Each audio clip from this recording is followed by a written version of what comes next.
અમદાવાદના ખોખરા વિસ્તારમાં 7th day સ્કૂલમાં થયેલી હત્યાના પડઘા બનાસકાંઠા સુધી સંભળાયા છે. સિંધી સમાજના લોકોએ રેલી કાઢી અને કલેક્ટરમાં રજૂઆત કરી છે.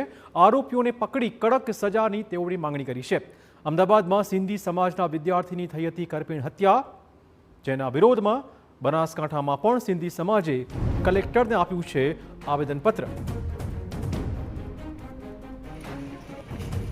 અને જે લોકો જવાબદાર છે એ સૌને સરકારી તંત્ર અને પોલીસ તંત્ર સજા કરે, એના પરિવારને ન્યાય મળે એવી અમારા સૌની માગણી અને લાગણી છે.